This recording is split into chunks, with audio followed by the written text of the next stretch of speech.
The reveal of State of Decay 3 back in 2020 is one of those moments that, at the time, felt like a major step forward for Xbox.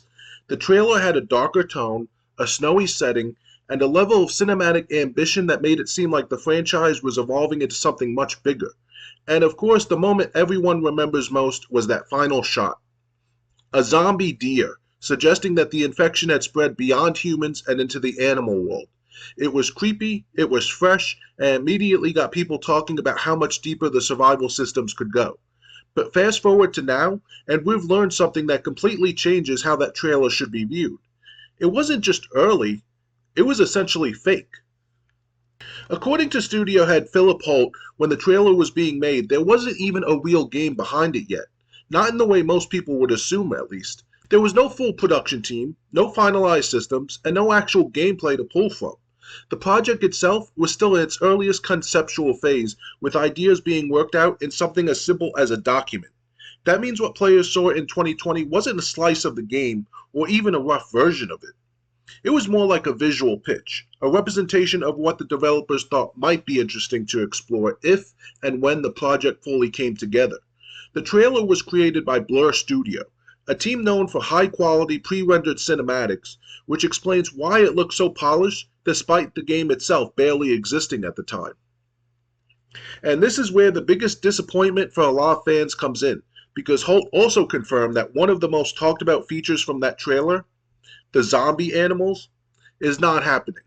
The deer that closed out the reveal wasn't a tease of a confirmed gameplay system, it was just part of that conceptual vision. As development had progressed and the team has grown, certain ideas have stuck while others have been cut, and infected animals fall into that latter category. That's a pretty major shift because it highlights just how different the final game could be compared to what people originally imagined. When that trailer dropped, it didn't just set a tone, it set expectations, and now we know those expectations weren't grounded in actual development plans. What makes this situation even more interesting is the broader context around that time.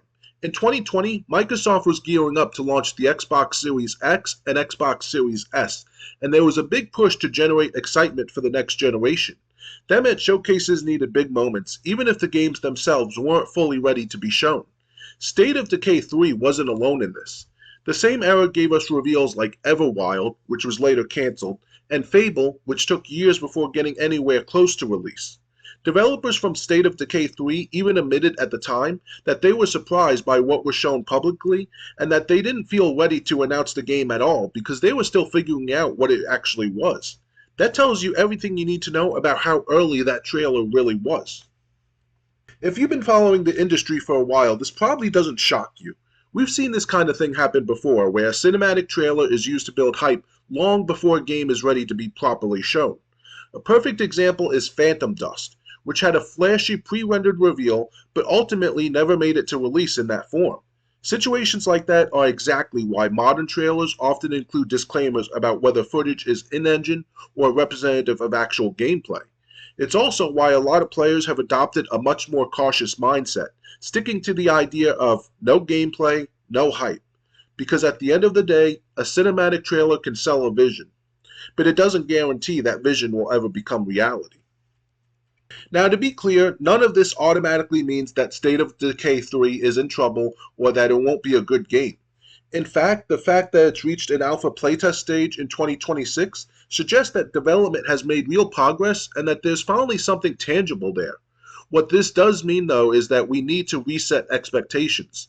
The original trailer should no longer be used as a benchmark for what the game will deliver. Instead, it should be seen as a snapshot of an idea, a direction the developers were considering before the realities of production shaped what the game could actually become. And honestly, that's a healthier way to look at reveals like this moving forward because it separates the marketing from the final product in a way that makes it easier to judge games on what they actually are, not what they were once imagined to be. If anything, this whole situation is a reminder of how important transparency has become in the gaming industry. Players today are more informed and more skeptical than ever, and moments like this reinforce why. When a trailer creates a strong impression, especially one that introduces new ideas like zombie animals, people are going to hold on to that. Taking those ideas away later could feel like something was lost, even if it was never truly part of the game to begin with. That disconnect between perception and reality is where a lot of disappointment comes from, and it's something both developers and publishers are still figuring out how to handle. At the same time, it's worth remembering that game development is messy. Ideas get tested, changed, and sometimes completely removed as projects evolve.